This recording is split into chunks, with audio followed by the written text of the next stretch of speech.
إن الصلاة كانت على المؤمنين كتابا موقوتا.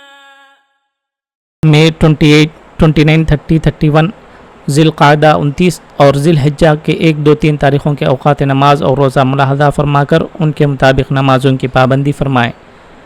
فجر کا ابتدائی وقت 4:30، ظہر کا ابتدائی وقت 12:12، عصر کا ابتدائی وقت 4:43، 4:40 پر 3، مغرب کا ابتدائی وقت 6:42، 6:40 پر 2، عشاء کا ابتدائی وقت 7:54، 7:50 پر 4، اور عشاء کا آخری وقت وہی ہے جو سحری کا آخری وقت ہے. ذی الحجہ کے فضیلت والے 10 دنوں کی صحیح معنی میں قدر کریں، قربانی دیں، عرفہ کا روزہ رکھیں، تکبیر تشریق کہیں.